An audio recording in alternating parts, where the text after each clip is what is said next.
I asked Nikolai any advice for how I should talk today. He said, just pretend like you're at a bar in a semi-drunk state. So here I am in a semi-drunk state. No, so to understand the story of Airbnb, you almost have to go back to the beginning. I'm from upstate New York in a little town called Niskayuna. Has anyone ever heard of Niskayuna? Okay, don't worry, neither have I, so don't worry. Niskayuna is a small town outside of Albany, New York. My parents are both social workers. So my mom worked with patients in hospitals. My dad worked with people with developmental disabilities. Never growing up did anybody ever use the word entrepreneur. I don't even think I heard that word. In fact, I knew one entrepreneur growing up on Niskayuna, and his name was Bob, and he had Bob's Pizza Shop. And I didn't want to have a pizza shop, so I thought being an entrepreneur wasn't something available to me. And growing up, I was taught to sit still, look straight ahead. I was known back then as a disruptor. That was not a good thing. You just got sent to the principal's office, so there wasn't really much redeeming qualities of being a disruptor.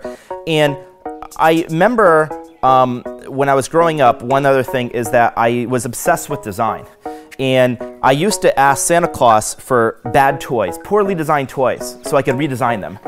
And I was obsessed with different electronics. And then I remember going and I would want to design, redesign cities. I was interested in the amusement parks, theme parks. I got randomly into landscaping and backyard designs, and it was kind of strange. I ended up going to the Rhode Island School of Design, RISD. I get there, and a teacher tells me, she said, basically, Brian, you're a designer. Everything around you was designed by designers. You could design the world that you want to live in. And it was kind of funny because that was very different than what my parents told me, because my mom said, when she was growing up, I was a social worker. I chose a job for the love. I made no money.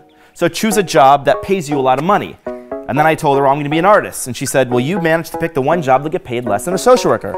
You'll make nothing. I had a friend who I went to RISD with, Joe Gebbia. He moves to San Francisco, and he's telling me, everyone out here is starting companies. It's amazing. Come to San Francisco. And for many months, I was telling him, no, I'm not going to come, I'm not going to come. And then one day, it's like my life was like I'm in a car, and the road in front of me, this is the visualization I have, looks exactly like the road behind me. And I say, I should just go to San Francisco. I quit my job. I pack everything in the back of an old Honda Civic. I had this old gray Honda Civic. I even rolled up a foam mattress. And I rolled it in the back seat of the car with duct tape. And I drive up a random middle of the night in October 2007. Of course, when I get there, I can't pay rent. I have around $1,000 in the bank. My rent, I vividly remember, was $1,150. It turns out the weekend I was going to be there, the first weekend, there was the International Design Conference. It was coming to San Francisco. And Joe and I went on the conference website.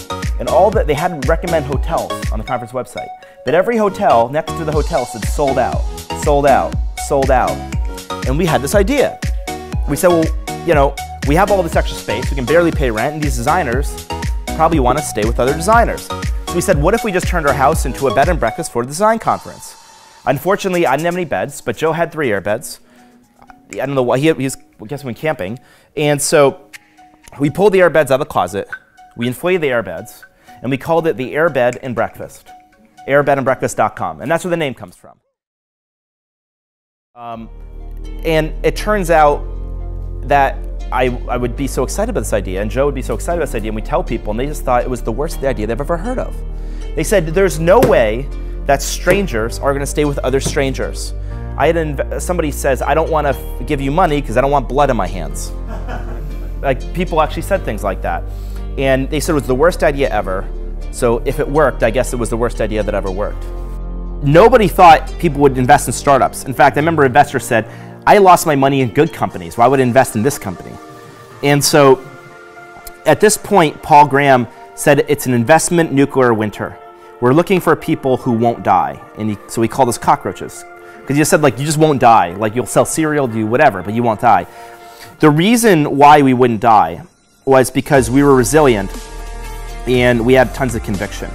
And I think that these are 2 attributes that get underestimated: resilience and conviction. And I think one of the best ways to not die is, one of the best ways to not fail as a startup is to not die. In other words, you keep working on it. In other words, startups usually just like fade away. They just crumble. You stop working on it. In fact, Paul Graham said usually startups they die of suicide, not homicide. They die of self-inflicted wounds, and the self-inflicted wounds are usually just run out of momentum. You want to stop working on it. The reason I kept working on it with Joe and Nate was when you start a company, you have to know something that nobody else knows, which is why you're starting that company. In other words, someone will ask, what unique insight will you have? And if you don't have a unique insight, it's very, very hard to keep going when it gets really low. And our unique insight was that randomly, maybe by accident, that one weekend, we host these 3 people. And we became friends with them. And one guy ended up inviting us to his wedding in India. Another woman ended up moving to San Francisco. And so some of their lives were slightly altered. Ours was. And so we had this insight that you could share your home, make extra money, and make friends. And it was just this thing. And we said if people could experience what we had experienced, this would be an idea that would spread around the world. So it was this discovery. We were less visionaries and more discoverers of a new idea. And so that's what kept us going. Uncompromising notion of what we were trying to do with our principle. And we had a simple belief that what if one day you could go to any community in the world, any city, any village, any town, any neighborhood, and instead of feeling like an outsider or a stranger, which is what you would do today, presumably, or what you would have done, you feel like you are part of that community. You belong in that community. Just like you live there. And that's always been the guiding principle.